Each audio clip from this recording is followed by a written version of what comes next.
Hello student, this is B K Mathur, a mathematics teacher. Guys, हम आ चुके हैं इन्वर्स टिग्नोमेट्री पर। और जैसा कि आप जानते हैं, बहुत से बच्चों को टिग्नोमेट्री का नाम सुनते ही पसीने आ जाते हैं। तो ट्रस्ट में, आप डरो मत बिल्कुल भी। बस थोड़ी सी ये गड़बड़ है, इसके अंदर ना कॉन्सेप्ट है। तो जो भी कॉन्सेप्ट आप वीडियो के अंदर देखते हो, उसे बड़े आराम से अपनी कॉपी के अंदर नोट कर लो। ठीक है, हैंड टू हैंड वीडियो को देखो। 2 मिनट पॉज करो, नोट करो, फिर देखो, पॉज करो वीडियो को, फिर नोट करो। ठीक है, ट्रस्ट में आपको बहुत मज़ा आएगा और टिग्नोमेट्री से प्यार हो जाएगा। ठीक है, एक बात। दूसरी बात, इस वीडियो में ना बीच में थोड़ी सी भसड़ मचेगी। थोड़ी सी कन्फ्यूज़न हो जाएगी जब मैं ग्राफ बनाऊंगा साइन एक्स का और साइन इनवर्स एक्स का। तो उस टाइम थोड़ा सा पेशेंस रखना बस। ठीक है, ट्रस्ट मी, आपको बहुत मज़ा आने वाला है। चलिए गाइस, स्टार्ट करते हैं।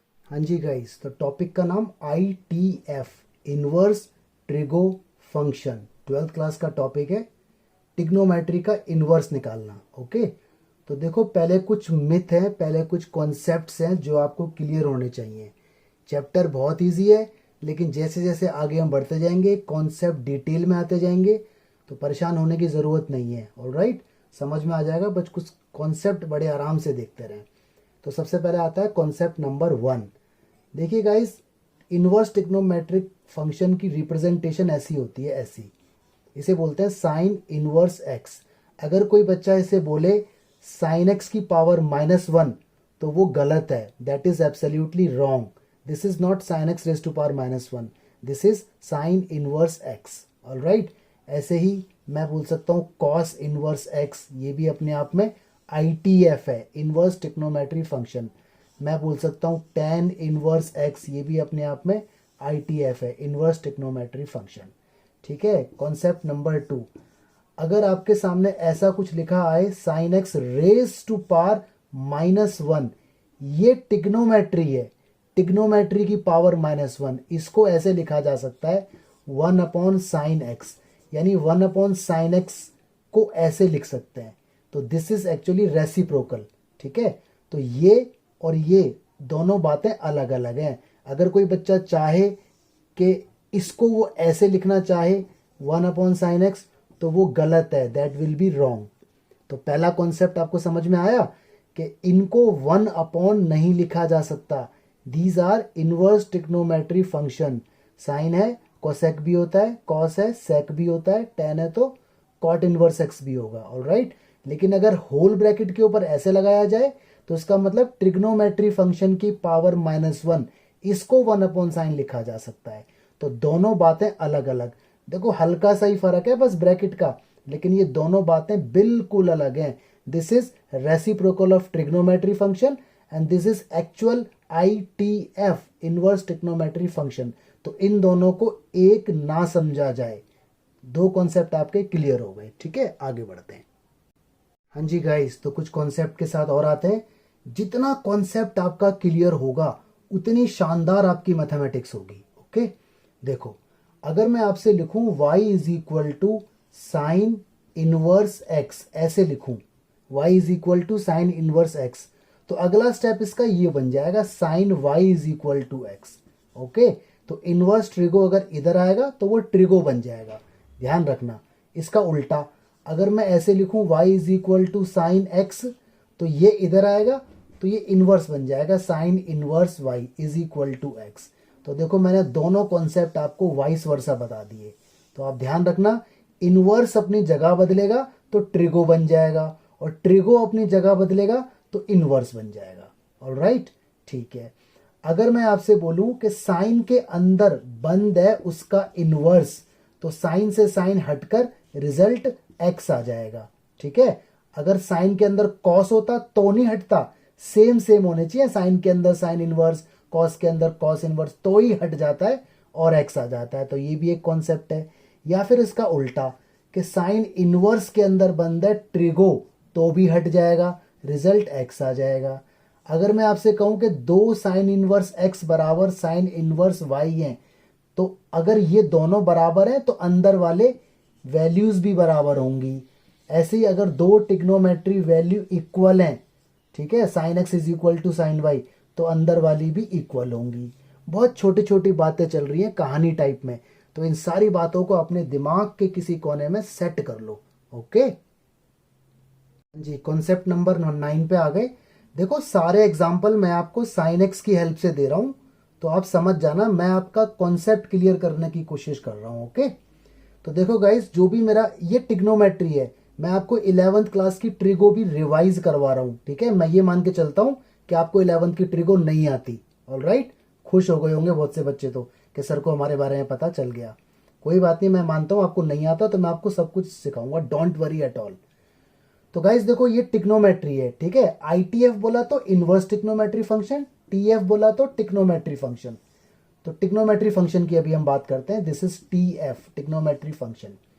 देखो, टिग्नोमेट्री फंक्शन के अंदर जो वैल्यू पुट होती है उसे एक्स कहते हैं, या डोमेन कहते हैं, या इनपुट कहते हैं, या प्री इमेज कहते हैं। अगर सवाल एक्स में है, अगर ये थीटा में होता साइन थीटा, तो इसका नाम एफ थीटा होता, तो वो थीटा हो जाता। ठीक है, तो जो जो वैल्यूज फंक्शन के अंदर रखी जाती हैं उनके नाम ये हो सकते हैं, सबका मतलब एक है।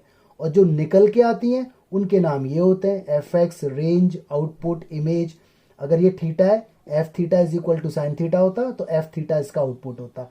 वेरिएबल पे मत जाओ, वेरिएबल तो कुछ भी हो सकता है। ठीक है, अब मेरी बात सुनना ध्यान से। इसके अंदर जो वैल्यू रखी जाएंगी उन्हें एंगल कहा जाएगा, एंगल।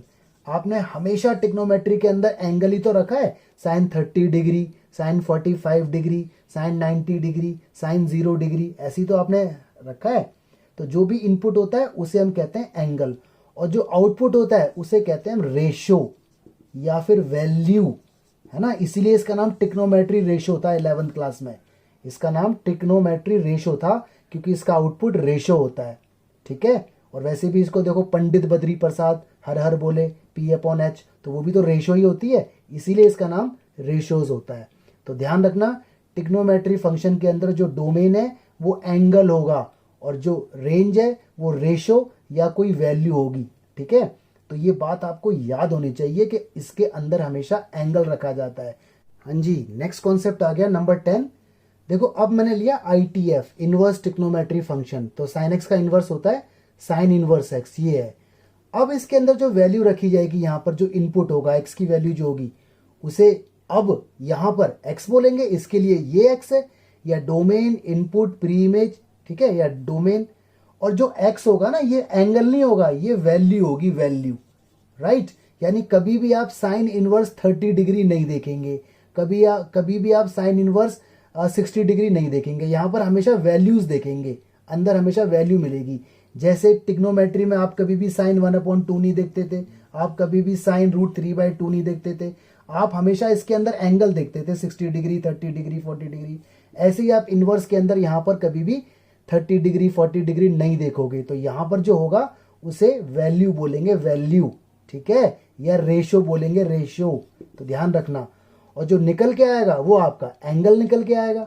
ठीक है, बाकी जो हमेशा निकलता है उसके नाम यही रहते हैं, और जो इनपुट होता है उसके नाम हमेशा यही रहते हैं। तो आपने यहाँ पे नोटिस किया कि जो टिग्नोमेट्री फंक्शन के अंदर जो डोमेन और रेंज थे, इनवर्स टिग्नोमेट्री फंक्शन के अंदर वो उल्टे हो गए, है ना। देखो, जो इसका रेंज था वो इसका डोमेन हो गया, और जो इसका डोमेन था वो इसका रेंज हो गया। तो ये फर्क होता है टिग्नोमेट्री और इनवर्स टिग्नोमेट्री में, ध्यान रखना इस बात को। कॉन्सेप्ट नंबर 11 पे आ गए हम। तो टीएफ बोला तो टिग्नोमेट्री फंक्शन। देखो, sine theta, sine x, sine alpha, cos, tan, sec, cosec, कुछ भी हो सकता है। मैं समझा साइन की हेल्प से रहा हूं। ऐसी आईटीएफ बोला तो inverse trigonometry function, sine inverse x, sine inverse y, sine inverse theta, alpha, beta, कुछ भी हो सकता है। ये जो थीटा, एक्स और अल्फा है, ये एंगल होंगे, एंगल, यानी इनकी वैल्यू 30 डिग्री, 60 डिग्री, 40 डिग्री। और ये जो एक्स वाई थीटा दिख रहा है, ये कभी भी एंगल नहीं होंगे, ये रेशोज होंगी, रेशोज। ठीक है, 1/2, √3/2, -1/2, इस टाइप से। बेशक इसका नाम थीटा है, बट थीटा की वैल्यू 60 डिग्री कभी नहीं होगी, 30 डिग्री कभी नहीं होगी। ये तो वेरिएबल के नाम है, कुछ भी रख दो। ओके, तो इसीलिए कोई अगर आपसे पूछे टीएफ और आईटीएफ में फर्क क्या है, तो आप एक वर्ड में बोल देना, सर टीएफ का मतलब एंगल, सॉरी, टीएफ का मतलब रेशो, इन्हें हम रेशो कहते हैं। और आईटीएफ का मतलब एंगल, इन्हें हम एंगल कहते हैं। रीजन, क्योंकि इसका आउटपुट रेशो होता है। याद करो, टीएफ का इनपुट एंगल, आउटपुट रेशो, और आईटीएफ का इनपुट रेशो और आउटपुट एंगल। तो इसीलिए अगर कोई साइन इनवर्स एक्स को बोले कि ये अपने आप में एक एंगल है तो बोलना आप सही कह रहे हो, और अगर कोई बोले कि साइन थीटा अपने आप में एक रेशो हो तो कहना सही कह रहे हो। तो ये दो ब्रॉडली बात अपने दिमाग में सेट कर लेना। 11 कॉन्सेप्ट, बहुत छोटी छोटी बातें जो शायद कोई बताएगा नहीं, अपने दिमाग में रखना। देखो न्यूमेरिकल स्टार्ट करने से पहले बेसिक थ्योरी बहुत जरूरी है, ये मेरी आदत है थ्योरी बताना। ऑलराइट जी, कॉन्सेप्ट नंबर 12 11th क्लास का। तो आपको मालूम होगा ना, टीचर ने आपको बताया था after school to college, after school to college, या आओ सभी ट्यूशन चलें बीके माथुर सर के पास। हाँ, तो कुछ भी याद हो सकता है, ऐड शुगर टू कॉफी। तो गाइस फर्स्ट क्वाड्रेंट में सारी रेशियोज पॉजिटिव होती हैं। ये आईटीएफ की बात नहीं हो रही, ये टीएफ की बात हो रही है, टिग्नोमेट्री फंक्शन। ठीक है, टिग्नोमेट्री आनी चाहिए जब तो इनवर्स आएगा आपको। तो टिग्नोमेट्री फंक्शन में फर्स्ट क्वाड्रेंट में सारे पॉजिटिव, यानी 0 से लेके 90 डिग्री तक इसके अंदर एंगल होते हैं। ये वाला एंगल इसके अंदर 90 डिग्री से लेके और 180 तक एंगल होते हैं। इसमें साइन और कोसेक पॉजिटिव, बाकी सब नेगेटिव। इसके अंदर थर्ड के अंदर टेन और कॉट पॉजिटिव, बाकी सब नेगेटिव। इसके अंदर पाई से लेके 3π/2 तक एंगल होते हैं, 180 से 270 तक। ठीक है, ये देखो इस तरह से।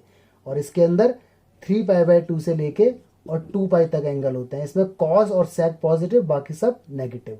तो ये याद रखना। नोटिस करने वाली बात, हर चीज दो जगह पॉजिटिव है और दो जगह नेगेटिव है। देखो साइन पॉजिटिव यहां और यहां, साइन नेगेटिव यहां और यहां, टेन पॉजिटिव यहां और यहां, टेन नेगेटिव यहां और यहां, कॉस नेगेटिव यहां और यहां, कॉस पॉजिटिव यहां और यहां।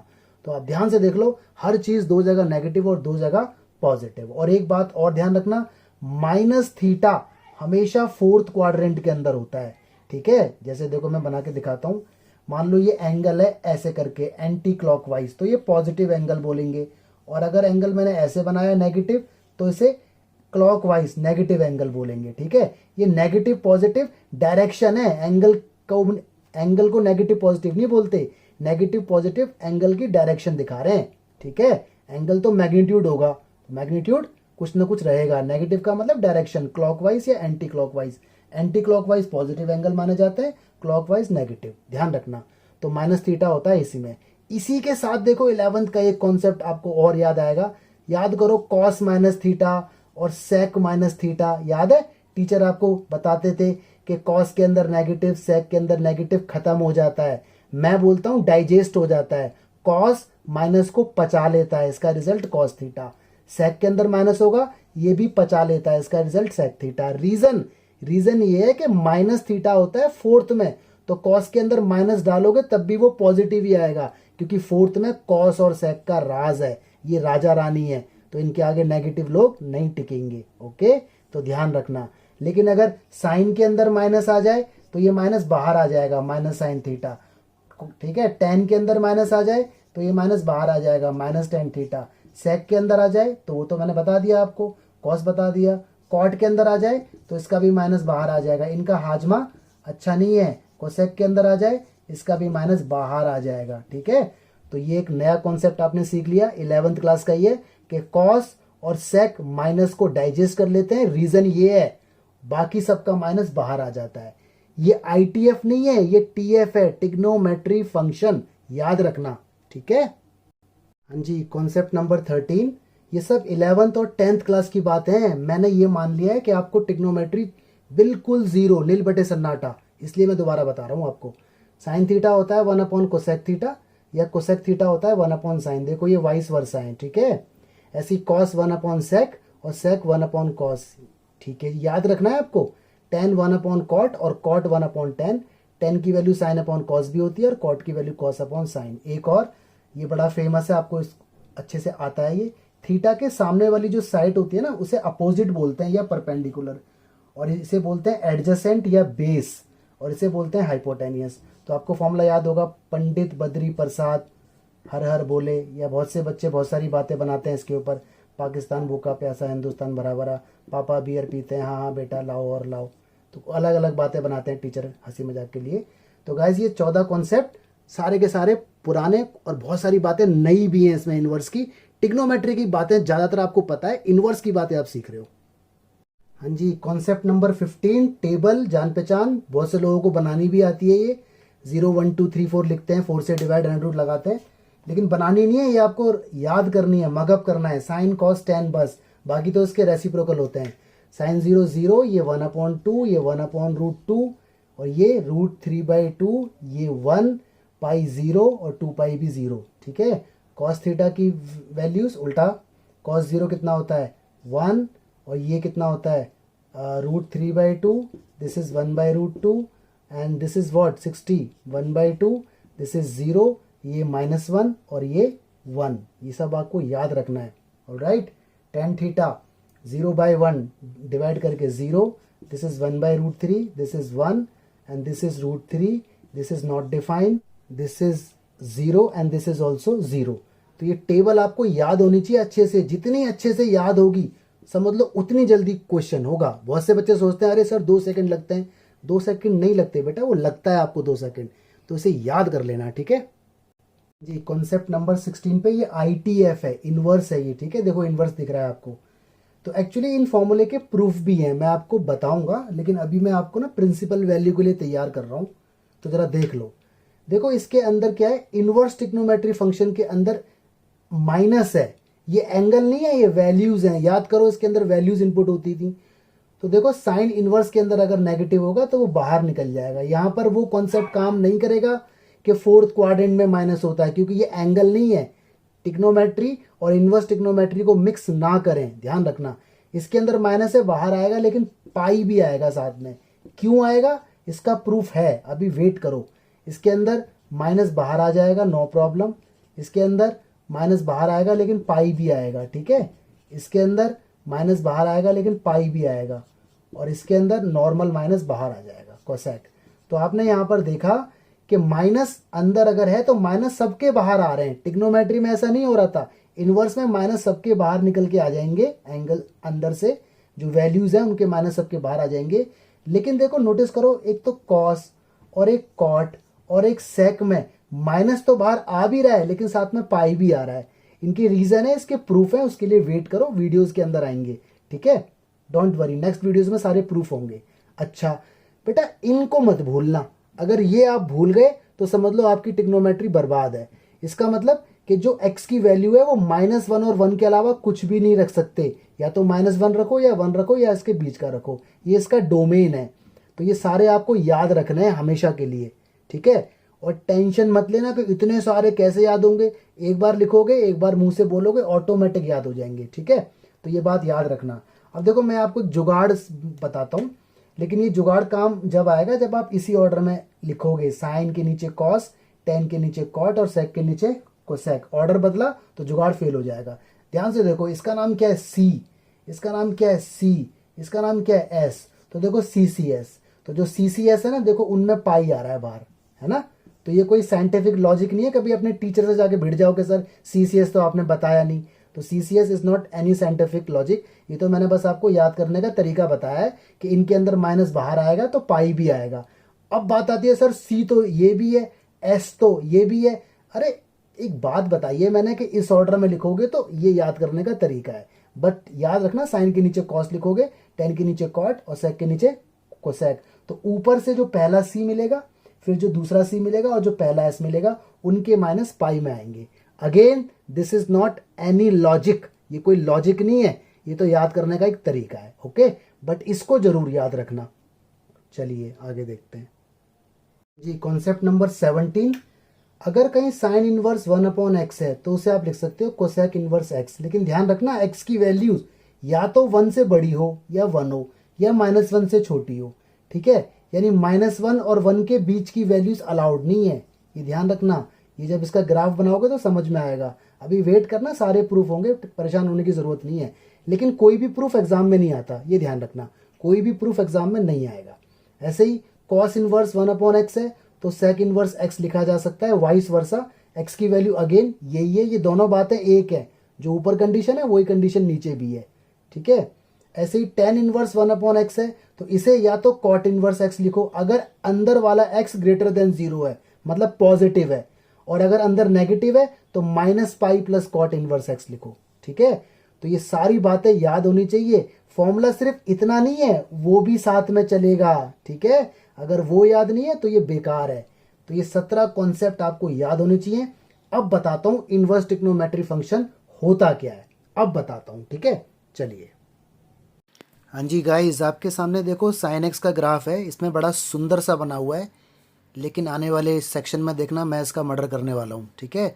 ये रेड पेन से जो मैंने डार्क किया हुआ है, इसका बड़ा रोल है, इसे कुछ कहते हैं, तो वेट करो उसका। और गाइस ये ग्राफ है साइन इनवर्स एक्स का, ठीक है। मतलब वो हॉरिजॉन्टल था, ये वर्टिकल हो गया। जो चीज़ वहाँ एक्स एक्सिस पे थी, यहाँ वाई एक्सिस पे आ गई। अब देखो मैं इन दोनों के साथ क्या खेल खेलने वाला हूँ। और गाइस आपके दिमाग का दही होने वाला है, तो थोड़ा सा सावधान रहना और बहुत मज़ा आएगा। बस इसके अंदर ना बड़ा कॉन्सेप्ट बड़ा तगड़ा है, तो ध्यान से समझना, ठीक है। देखते हैं। हाँ जी गाइस, देखो ये बहुत इंपॉर्टेंट कॉन्सेप्ट है।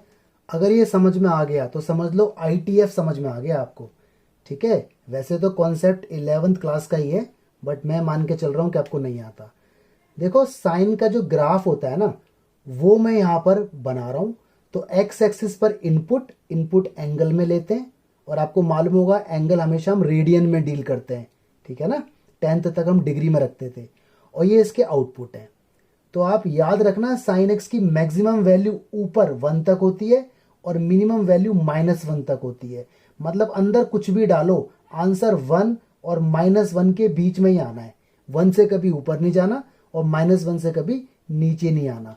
तो इसका मतलब साइन एक्स की जो रेंज है वो -1 से 1 तक होती है, ये ध्यान रखना। रेंज मतलब आउटपुट, कि आउटपुट इसी के अंदर आएगा जो भी आएगा। तो उसे कोडोमेन भी बोल देते हैं, कि साइन एक्स का कोडोमेन -1 से 1 तक है। रेंज इसके अंदर जो लिंक बनेंगे, जो निकल निकल के आएंगे। तो ये बात ध्यान रखना, ओके। साइन एक्स का सीख जाओ, बाकी तो सब आपको आ जाएगा। तो खुद बताओ, अगर मैं इसमें डालता हूं 0, तो साइन 0 क्या आएगा? 0 डिग्री आएगा, है ना। तो ऐसे अगर मैं वैल्यूज डालता रहूंगा, तो देखो याद करो साइन की वैल्यू मैक्सिमम 1 कब होती है? 90 पे। तो वैल्यूज अगर मैं डालता रहूंगा तो वैल्यू आती रहेंगी आती रहेंगी आती रहेंगी आती रहेंगी आती रहेंगी। और देखो जैसे ही 90 डिग्री वैल्यू मैं यहाँ पे डालूंगा तो मेरे को इसकी वैल्यू 1 मिल जाएगी। तो देखा, ग्राफ कुछ ऐसे करके जाएगा, ऐसे करके।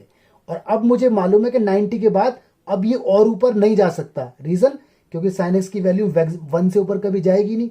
तो इसका मतलब इसका ग्राफ अब यहां से ना गिरना स्टार्ट होगा और देखो पाई पर जाएगा। क्यों? क्योंकि साइन पाई 0 होता है, ठीक है। और अगर मैं पाई से और वैल्यू बड़ी लूंगा तो मेरा ग्राफ गिरेगा गिरेगा गिरेगा गिरेगा गिरेगा और देखो -1 तक गिरेगा। -1 से नीचे और नहीं जाएगा। क्यों? क्योंकि साइन एक्स की मिनिमम वैल्यू कितनी होती है? -1। तो यहां से फिर उठना स्टार्ट होगा और फिर 2 पाई पर जाएगा। रीजन, क्योंकि साइन 2 पाई 0 होता है। तो इस तरह से देखो कर्व बनते चले जाएंगे।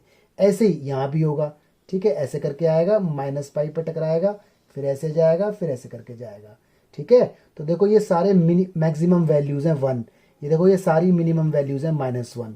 ऑलराइट, तो ये ध्यान रखना, ये आपका साइन एक्स का ग्राफ है, ओके। अच्छा जी, अब अगर मैं इसे ध्यान से देखूं और अगर आपको याद हो हॉरिजॉन्टल लाइन टेस्ट, पहले चेक करो वर्टिकल लाइन टेस्ट। देखो जरा, वर्टिकल लाइन टेस्ट, कहीं पर भी लाइन डालो, देखो जरा कहीं पर भी लाइन डालो, हर रेड लाइन ग्राफ को एक ही बार क्रॉस कर रही है। यहां पर एक बार, यहां पर एक बार, यहां पर एक बार, यहां पर एक बार।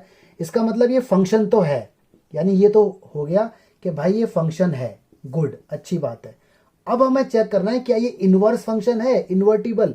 तो इन्वर्टिबल फंक्शन वो होगा अगर ये हॉरिजॉन्टल लाइन टेस्ट को पास करेगा। याद करो, हॉरिजॉन्टल लाइन टेस्ट अगर कर्व को एक ही बार क्रॉस करे, है ना, एक ही बार, 2 बार ना करे तो वो 1 होता है। तो जरा चेक करते हैं। मैंने लाइन खींची ऐसे करके, अरे ये तो 2 बार हो गया क्रॉस, देखो यहाँ और यहाँ। और खींचो, ये तो 3-4 बार हो गया। और खींचो, ये तो और हो गया। इसका मतलब ये फंक्शन 1 नहीं है। 1 नहीं है तो इसको इन्वर्टिबल तो बोल ही नहीं सकते। इसका मतलब इसका नाम इनवर्स ट्रिग्नोमेट्री फंक्शन कैसे रखा जाएगा? तो उसके पीछे लॉजिक क्या है वो देखते हैं, ठीक है।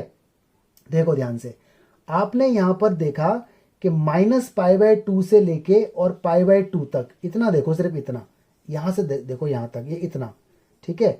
अगर मैं बाकी सारा मिटा दूं, ये देखो सारा मैंने रब कर दिया और इधर से देखो मैंने सारा रब कर दिया, इतना मैंने रखा। क्या अब ये फंक्शन 1 है? चेक करो, हाँ अब ये फंक्शन 1 है। क्यों? क्योंकि मैं बात कर रहा हूं -π/2 से π/2 की, यानी मैं फंक्शन के अंदर -π/2 से π/2 तक की वैल्यू डालूंगा तो मेरा आउटपुट -1 से और 1 तक आएगा, है ना। जो मेरा आउटपुट है -1 से लेके 1 तक आएगा। यानी अगर फंक्शन का डोमेन ये हो जाए और कोडोमेन, तो मुझे पता ही है -1 से 1, तो मेरा फंक्शन इन्वर्टिबल बन जाएगा। तो ये जो कंडीशन है ना, ये जो कंडीशन आई है निकल के कि भाई फंक्शन को सारा मत देखो, बस एक पर्टिकुलर इंटरवल में देखो, इतने इंटरवल में ये फंक्शन 1 1 है, तो अब साइन एक्स का इनवर्स निकल पाएगा, तब जाके हम उसे इन्वर्टिबल फंक्शन या इनवर्स फंक्शन बोलेंगे। इसका मतलब इनवर्स फंक्शन पूरे साइन एक्स के इंटरवल को नहीं बोला जाता, पर्टिकुलर इंटरवल को बोला जाता है। तो यहां से लेके यहां तक का जो दायरा है, इसे बोलते हैं प्रिंसिपल ब्रांच। आया समझ?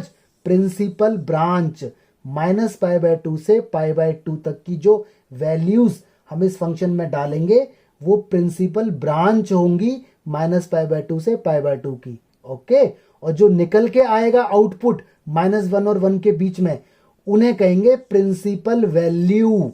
तो याद रखना, जो डोमेन है वो प्रिंसिपल ब्रांच है, और जो निकल के आ रहा है वो प्रिंसिपल वैल्यू निकल के आ रही है।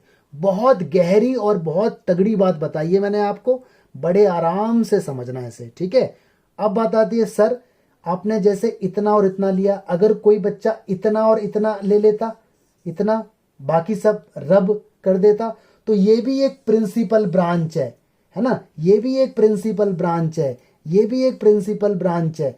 मतलब किसी भी दो इंटरवल को आप लोगे तो वो सारी प्रिंसिपल ब्रांच है। तो एक ट्रिग्नोमेट्री फंक्शन की कितनी भी प्रिंसिपल ब्रांच हो सकती हैं। सोचो, ये प्रिंसिपल ब्रांच, ये प्रिंसिपल ब्रांच, ये प्रिंसिपल ब्रांच, सारी प्रिंसिपल ब्रांच को अगर ग्राफ पे बना देंगे तो पूरा ट्रिग्नोमेट्री फंक्शन हमें मिलके आ जाएगा, है कि नहीं। तो हम इस चैप्टर में 12th क्लास में बात सिर्फ -π/2 से π/2 तक की करेंगे। तो इसे प्रिंसिपल ब्रांच कहा जाएगा, और जो आउटपुट निकल के आएगा वो प्रिंसिपल वैल्यू कही जाएगी, ठीक है। थोड़ा गुचुड़ मुचुड़ हो गया है, बट समझ जाना, ठीक है। तो मेन बात क्या है कि ये रटने वाली बात नहीं है कि -π/2 से π/2 में ही 1 1 होगा, π/2 से 3π/2 में भी 1 1 हो सकता है, अगर हम इतना देखें, बाकी सब रब कर दो जी गाइस। तो वो डायग्राम थोड़ा ज़्यादा गंदा हो गया था, ज़्यादा गंदगी मच गई थी, तो मैंने दोबारा बना दिया, ठीक है। तो देखो जरा, मैंने आपसे कहा था कि अगर मैं यहाँ से लेके यहाँ तक का ग्राफ ले लूँ, मतलब ये बाकी सारा रब कर दूँ, तो मेरे को देखो ये शेप मिलेगी, ये शेप बचेगी, ये वाली शेप जो डार्क है ना, ये शेप बचेगी, देखो इतनी शेप बचेगी। तो इतनी जो शेप मेरे को बच रही है, तो ये तो 1 1 है ना, क्योंकि देखो हॉरिजॉन्टल लाइन अगर मैं इस पर ड्रॉ करूंगा तो एक ही बार कट होगा। तो मेरा आया था -π/2 से π/2, एक मेरी प्रिंसिपल ब्रांच आई थी, और आउटपुट तो मेरा फिक्स है -1 से 1, ये तो मेरा कोडोमेन फिक्स है। वो तो मुझे मालूम है कि साइन एक्स 1 से ऊपर नहीं जाएगा, -1 से नीचे नहीं, तो ये तो कोडोमेन है।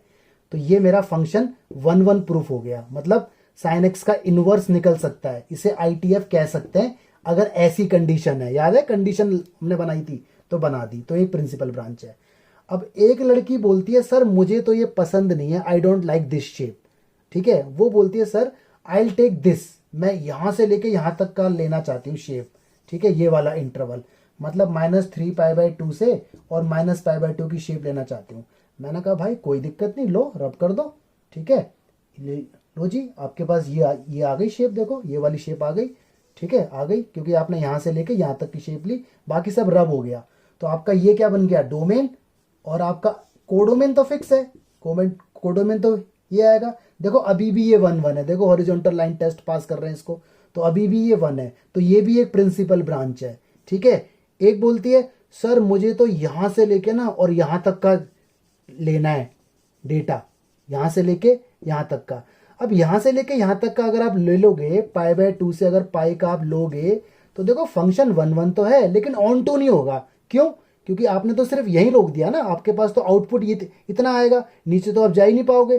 तो आपको एटलीस्ट यहाँ तक तो लेना पड़ेगा ना, यहाँ तक, ताकि ऊपर भी 1 आ जाए और नीचे -1 भी आ जाए, रेंज और कोडोमेन इक्वल हो जाए, तभी तो ऑन टू होगा।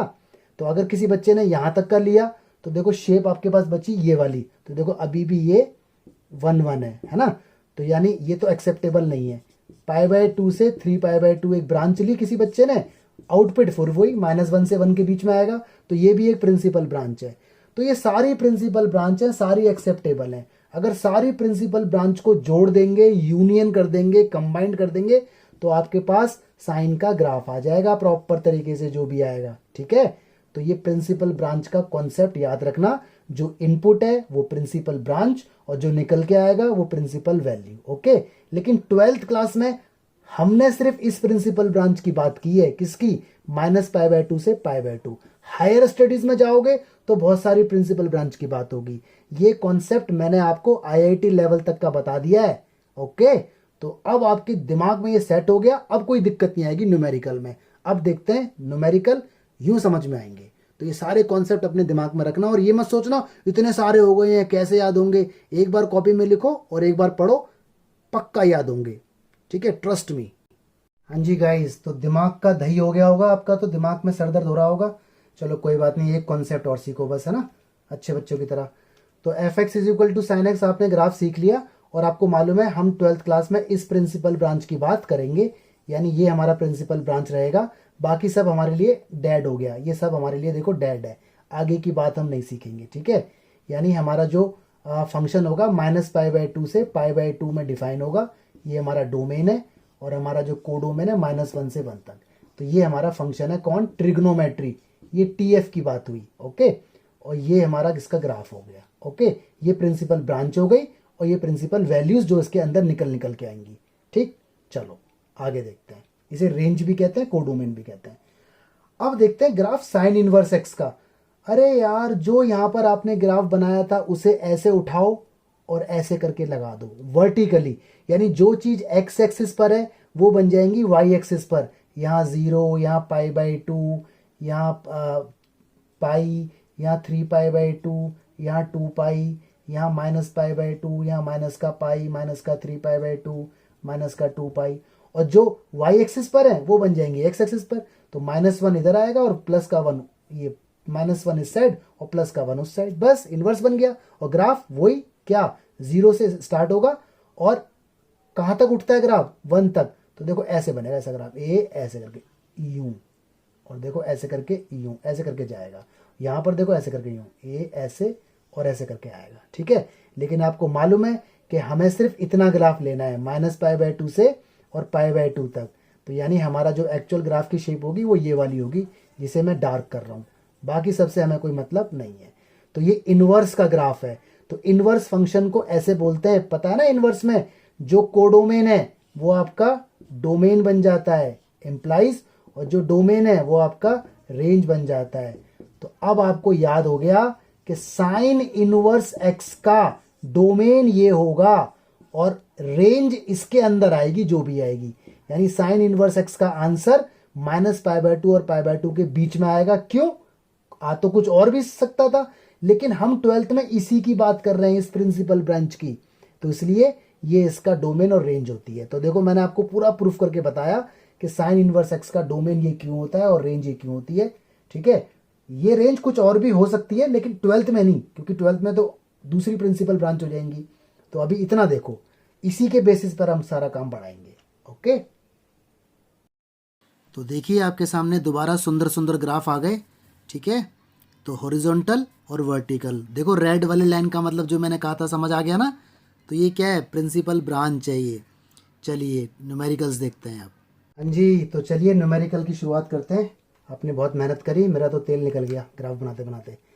तो देखिए ये मेरा फंक्शन है, फंक्शन के अंदर फंक्शन के अंदर फंक्शन के अंदर एक और फंक्शन, कोई दिक्कत नहीं, बड़े आराम से डील करो। देखो सवाल देखने में खतरनाक लगेगा, होने में बहुत ईजी है। बस आपको ट्रिग्नोमेट्री टेबल याद होनी चाहिए और फॉर्मूले जो मैंने बताए कॉन्सेप्ट। साइन इनवर्स के अंदर माइनस बंद है, याद करो CCS वाला कॉन्सेप्ट। साइन इनवर्स के अंदर माइनस बंद है तो साइन इनवर्स में माइनस बाहर आ जाता है, यानी ये अभी भी ऐसे रहा, इसका माइनस बाहर निकल गया। ठीक है, क्योंकि ये इनवर्स है तो देखो अंदर वैल्यू इनपुट है, वैल्यू रेशो, कोई दिक्कत नहीं। कॉन्सेप्ट याद होने चाहिए, मुश्किल कुछ नहीं होता। साइन की वैल्यू √3/2 कब होती है, सोचो, टेबल याद करो। साइन की वैल्यू √3/2। देखो जब भी ऐसा आएगा ना साइन इनवर्स और अंदर कुछ होगा तो इसे एंगल कहते हैं, याद करो, इसे एंगल कहते हैं। तो आप सोचो साइन की वैल्यू √3/2 किस एंगल पे होती है, तो इसकी वैल्यू होती है π/3 पे, 60 डिग्री पे। तो देखो ये पूरा खत्म और इसकी जगह π/3 आया, है ना। अब 11th क्लास, ये भी मैंने बताया है, कॉस का एंगल नेगेटिव, ये कॉस, ये ट्रिग्नोमेट्री है, इनवर्स नहीं है। टिग्नोमेट्री में कॉस में नेगेटिव डाइजेस्ट, खत्म, मर जाता है, याद है ना, फोर्थ क्वाड्रेंट, इसी वीडियो में बताया मैंने। तो ये माइनस खत्म हो गया, पच गया, हजमा हो गया इसका। आगे बढ़ो, साइन इनवर्स, ठीक है, कॉस पाई/3 मतलब कॉस 60, कॉस 60 की वैल्यू 1/2, वेरी गुड। आगे बढ़ो, अब दोबारा इनवर्स बन गया, तो साइन की वैल्यू हाफ कब होती है, सोचो, ये एंगल है, पूरा एंगल, तो साइन की वैल्यू हाफ कब होती है, 30 डिग्री, पाई/6, ठीक है, पाई/6 या पाई/3, पाई/6। तो दिस इज योर रिजल्ट, ये आपका आंसर है। इस पूरे एक्सप्रेशन की प्रिंसिपल वैल्यू ये है। तो मुश्किल नहीं है, कॉपी पे बिना लिखे आगे मत बढ़ना, वीडियो को रोक दो, पहले इतना करो फिर आगे बढ़ो, ठीक है। चलो आगे देखते हैं जी बच्चा पार्टी। एक क्वेश्चन और कह रहा है, डोमेन बताओ साइन इनवर्स 2x-3 का। ओके, अब देखो नॉलेज कितना काम आएगी। याद करो, साइन इनवर्स का डोमेन -1 से 1 तक होता है, याद है ना। इसकी वैल्यू मतलब अंदर जो भी होगा वो या तो -1 डालो या 1 डालो या बीच का डालो। अभी अभी आपने पूरा डेरिवेशन देखा था, तो 2x-3 की वैल्यू -1 से 1 तक। देखो एग्जाम में कोई डेरिवेशन नहीं आता है, ठीक है, न्यूमेरिकल्स ही आएंगे, लेकिन डेरिवेशन बताने से ना कॉन्सेप्ट क्लियर हो जाता है बस, और कोई बात नहीं है।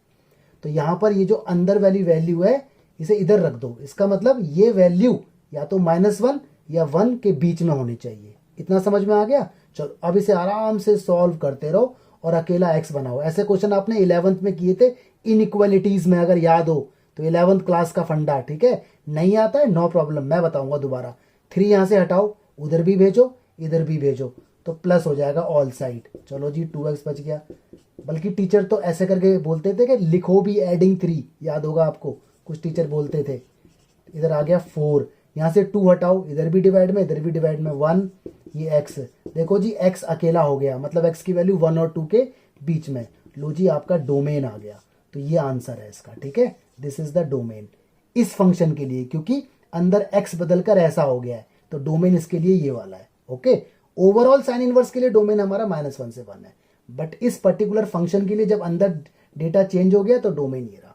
तो ये भी कॉन्सेप्ट, ये भी क्वेश्चन अपने दिमाग के किसी कोने में सेट कर लो जी। वन मोर, कहता है y is equal to sine inverse x, then 4 में से एक आंसर पूछ रहा है। तो देखो आपको नॉलेज बहुत तगड़ी है, मुझे आपके ऊपर प्राउड है बहुत ज्यादा। आप लोगों को याद है ना कि साइन इनवर्स x का कुछ ऐसा ऐसा फंक्शन आपने डिराइव करके देखा था, ऐसा ऐसा कुछ करके। इसका मतलब क्या है, इसका मतलब ये है कि इनपुट ऐसा कुछ होगा और आउटपुट ऐसा कुछ आएगा। ये जो स्क्वायर ब्रैकेट है इसका मतलब है इंक्लूड, बोथ इंक्लूडिंग। तो अगर ऐसी बात है तो इसको ऐसे भी लिखा जा सकता है, -π/2 और π/2 लेस देन इक्वल। अब इसका नाम क्या है पूरे का, y, तो यहाँ y। तो एक्चुअली y का मतलब क्या है, आउटपुट। तो इसने कहा आउटपुट क्या होगा, तो आउटपुट आपको याद तो है -π/2 और π/2 के बीच में होगा, या तो ये या इसके बीच का कुछ भी। तो देखो इसमें से कौन सा आंसर है, ठीक है। ये लगा दूं a, नहीं, b लगा दूं, नहीं, c लगा दूं, चलो मान लेता हूं आपकी बात, ठीक है। अगला क्वेश्चन देखते हैं। चलो जी एक क्वेश्चन और आता है आपके सामने, ठीक है। कह रहा है XYZ जो भी है -1 और 1 के बीच में है, वो तो होना ही पड़ेगा क्योंकि इसका डोमेन -1 और 1 के बीच में होना चाहिए। चलो जी पहली बात तो इसने ओके कर दी, और इसने कहा ये एक्सप्रेशन आपको दिया हुआ है sign inverse x, sign inverse y, sign inverse z का सम 3π/2, ठीक है जी। और इसने कहा इसकी वैल्यू बताओ, x की पावर 2020। इस 2020 ने तो बैंड बजा दी, अब 2021 भी आने वाला है, चलो देखते हैं, होपफुली अच्छा हो सबके लिए। तो गाइस जरा देखते हैं सॉल्यूशन इसका। तो देखो एक्सप्रेशन दिया हुआ है sign inverse x plus sign inverse y plus sign inverse z, ठीक है जी, दिया हुआ है।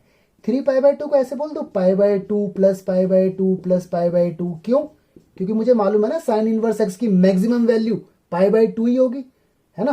तो इसका मतलब तीनों का सम 3π/2 है, तो तीनों को π/2 π/2 π/2 ही मिलेगा, क्योंकि और तो कोई तरीका नहीं है इनको बांटने का, है ना। क्योंकि अगर मान लो मैंने π/2 से कम इसे दे दिया तो इन दोनों को π/2 से ज्यादा मिल जाएगा, और साइन इनवर्स कोई भी हो -π/2 और π/2 के बीच में रहेंगे, ना π/2 के ऊपर ना -π/2 के नीचे, ठीक है, इनवर्स के अंदर। तो ऐसा कुछ है, तो मैं ऐसे कह सकता हूं sine inverse x is equal to π/2 आ गया, एक condition. Sine inverse y is equal to π/2 आ गया, दूसरी condition. Sine inverse z is equal to π/2 आ गया, तीसरी कंडीशन, ठीक है जी। याद करो मैंने कॉन्सेप्ट के अंदर बताया था साइन इनवर्स उधर जाएगा, याद है। तो देखो साइन π/2 बन जाएगा, इनवर्स अपनी जगह बदलेगा तो ट्रिगो बन जाएगा, याद आया। नहीं याद तो वीडियो देखो रिवाइंड करके।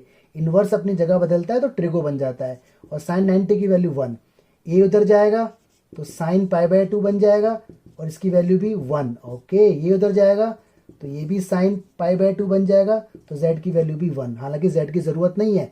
चलिए, हमसे पूछा गया इसकी वैल्यू, अरे निकाल दो, x की जगह कितना है 1, 1 की पावर 2020 प्लस अगेन y की जगह 1, 1 की पावर 2021, 1 की पावर कुछ भी हो 1, ये भी 1, आंसर इज 2। ठीक है, तो देखो देखने में कितना भयानक है लेकिन होने में कितना ईजी है। तो हाथी के दांत दिखाने के कुछ और, खाने के कुछ और। डरो मत, कॉन्सेप्ट क्लियर रखो बस अपने। हाँ जी गाइस, कुछ और क्वेश्चंस, बस इस वीडियो का ये एंड है। तो अब तक तो हमने सारी बात की थी साइन की, अब इसमें मिक्स आ गया देखो। ठीक है, तो अब सारे कॉन्सेप्ट आपको याद होने चाहिए, किसके अंदर माइनस हो तो क्या होता है और कैसे कैसे वैल्यूज, टेबल याद होनी चाहिए। तो ये क्या है, कॉट इनवर्स, अंदर माइनस है तो याद करो, माइनस बाहर आएगा तो पाई आएगा, क्योंकि ये CCS का पार्ट है। ठीक है, याद करने का तरीका, अगर याद नहीं है तो फंस जाओगे। तो ये ऐसे हो गया, पाई ऐसे के ऐसे ही। कॉट की वैल्यू 1/√3 याद करो, π/3 पे होती थी, है ना, 60 डिग्री पे। तो आंसर कितना आया, 2π/3, दैट्स इट। आ गया समझ। सेकंड आ गया गाइस, कॉस इनवर्स, अंदर कौन है, माइनस, माइनस याद करो CCS का पार्ट है ये, माइनस बाहर आएगा तो पाई आएगा। ऑल राइट, पाई, कॉस इनवर्स ऐसे ही। अब टेबल याद होनी चाहिए, पाई ऐसे ही, कॉस की वैल्यू हाफ कब होती है, π/, किस पर, 3 पर, है ना, 60 डिग्री पर। एलसीएम लेंगे 2π/3। अरे कमाल हो गया, दोनों का आंसर सेम है, कोई दिक्कत नहीं। इस पे आते हैं, 10 के अंदर देखो माइनस नहीं है, कोई दिक्कत नहीं। अगर माइनस है तो माइनस का ट्रीटमेंट होगा, नहीं है तो कोई दिक्कत नहीं, डायरेक्ट आंसर आ जाएगा। ठीक है, चलिए जी, tan इनवर्स √3, 10 की वैल्यू √3, सोचो कब होती है, 60 पर, 60 बोला तो π/3। माइनस, अंदर कौन है, माइनस, माइनस बाहर आएगा तो याद करो CCS का पार्ट है ये, तो माइनस बाहर आएगा तो बड़ी सावधानी से लगाना है, पाई माइनस सेक, ऐसे करके स्टेप बाय स्टेप खेलना है आपको। π/3 ऐसे ही, माइनस ये पाई है, और सेक की वैल्यू 2 कब होती है, अगर नहीं याद तो याद करो, कॉस की वैल्यू 2 कब होती है, 1/2, 60 पर, तो ये 60 पर हो जाएगी π/3। ठीक है, एलसीएम लेके इसको सॉल्व करोगे तो आंसर आपका माइनस का π/3 आएगा। ठीक है, देख लेना इसको, क्योंकि देखो माइनस अंदर जाएगा तो ये प्लस हो जाएगा, तो ये हो जाएगा आपका 2π/3 माइनस का पाई, एलसीएम लोगे 2π/3 माइनस का 3π हो जाएगा, तो माइनस का π/3 will be the result. Okay, अगला देखो, बहुत सारे हैं, अंदर माइनस नहीं है, कोई दिक्कत नहीं, अच्छी बात है। 10 की वैल्यू 1 कब होती है, π/4 पर होती है। अंदर माइनस है और CCS का पार्ट भी है, माइनस आ जाएगा तो बाहर पाई आएगा, तो पाई ब्रैकेट के अंदर खेलना है, कॉस की वैल्यू हाफ। ठीक है, अंदर माइनस है लेकिन CCS का पार्ट नहीं है तो कोई दिक्कत नहीं, माइनस तो बाहर आ जाएगा नॉर्मल, पाई नहीं आएगा बस। ठीक है, वैल्यूज इनकी डालना, एलसीएम वगैरह लेना, आपका आंसर 3π/4 आएगा इसका। ठीक है, तो आई होप आपको समझ में आया होगा। देखो, स्टार्टिंग के कॉन्सेप्ट थे, वो कॉन्सेप्ट दिमाग में अगर सेट नहीं है तो टॉपिक क्लियर नहीं होता, लेकिन क्वेश्चन देखो कितने इजी इजी है, बस टेबल याद होनी चाहिए और सारे कॉन्सेप्ट को दिमाग में बिठा लेना। ओके, चलिए, तो देखो इस क्वेश्चन को सॉल्व करने का ना एक मेथड और भी होता है, तो ये भी देख लो एक बार। क्या मेथड है, इसे y मान लेते हैं, पूरे क्वेश्चन को y मान लिया। ठीक है, ये कॉट उठा के इधर ले आओ तो कॉट y हो गया, ये माइनस का 1/√3। अब जरा आप सोचो, कॉट की वैल्यू 1/√3 कब होती है, सोचो, तो कॉट 60 पे होती है, मतलब π/3 पर होती है। ठीक है जी, ये आपको सोच लेना है, 60 पे होती है या 30 पे होती है, 60 पे होती है। आगे देखो माइनस है, अब 11th क्लास में आपको मालूम था माइनस का कॉट थीटा, उसे कॉट माइनस थीटा बोलते हैं, 11th का फंडा। ठीक है, मैंने बताया भी है इस वीडियो में, कॉट के अंदर माइनस बाहर, तो ये यहाँ पर ये टिग्नोमेट्री हो गया है। अब तो इस माइनस को अंदर ले जाओ, सॉरी गलत बोल दिया मैंने आपको, माइनस कॉट थीटा होता है कॉट पाई माइनस थीटा, इस तरह से फंडा होता है। माइनस कॉट थीटा क्या होता है, cot pi minus theta. I am sorry for the mistake. तो ये कॉट पाई माइनस π/3 हो गया, कॉट से कॉट कैंसिल हो गया, ये अंदर वाले कंपेयर हो गए, बात एक ही है। तो एलसीएम लोगे तो 2π/3, तो देखो ऐसे भी आपका आंसर आ जाता है। ऑलराइट, तो ये भी वैलिड है, वो भी वैलिड है, वो डायरेक्ट है, ये एक्सप्लेनेशन है, बट एग्जाम में 1 मार्क्स में आएगा तो इतना करने की जरूरत नहीं, वही वाला मेथड एक्सेप्टेबल है। ठीक है, कोई दिक्कत नहीं है, तो मैंने बता दिया, वरना कुछ बच्चे पूछते हैं कि सर ऐसे क्यों किया, बुक में ऐसे है, उसमें ऐसे है, इसमें ऐसे है, तो हर सब मेथड सही है, कोई गलत नहीं है। तो गाइज जाते जाते ये टेबल मैंने आपके लिए दे के जा रहा हूँ। साइन इनवर्स एक्स का डोमेन -1 से 1 होता है और जो उसकी प्रिंसिपल वैल्यूज़ होती हैं, जो प्रिंसिपल ब्रांच है वो -π/2 से π/2 होती है। कॉस इनवर्स एक्स का डोमेन -1 से 1 और प्रिंसिपल वैल्यूज़ या इसका प्रिंसिपल ब्रांच या इसका कोडोमेन 0 से पाई होता है। कोसेक इनवर्स एक्स का डोमेन कोई भी रियल नंबर होगा लेकिन -1 और 1 को छोड़कर और इसके बीच वाली वैल्यूज़ भी छोड़कर, ठीक है। और इसकी प्रिंसिपल वैल्यू ब्रांच -π/2 से π/2 0 को छोड़कर। रीज़न, क्योंकि यहाँ पर कोसेक नॉट डिफाइन हो जाता है, इसका ग्राफ में ये वैल्यू इंक्लूड नहीं होती है। सेक इनवर्स एक्स का भी याद रखना, टेन इनवर्स एक्स का वही है जो साइन इनवर्स एक्स का है, लेकिन देखो इसका प्रिंसिपल ब्रांच इंक्लूड ब्रैकेट है, क्लोज इंटरवल है, इसके अंदर एक्सक्लूड है, ठीक है, ओपन इंटरवल है। कॉट का और कॉस का देखो आउटपुट जो है 0 पाई, इसका 0 पाई सेम है लेकिन इंटरवल का फ़र्क है, उसके अंदर वैल्यू इंक्लूड है, इसके अंदर वैल्यू एक्सक्लूड है। तो ये चीज़ें आपके दिमाग में सेट होनी चाहिए अगर आपको चीज़ों को मज़ेदार तरीके से करना है तो, ठीक है। तो उन्हें याद रखना, लिख लेना तो याद हो जाएगा, पक्का याद हो जाएगा। चलो guys, thank you so much, God bless you. लेकिन इस काम को आज करके सोना, पक्का आपको सुबह तक याद हो जाएगा, ठीक है, trust me. God bless you all.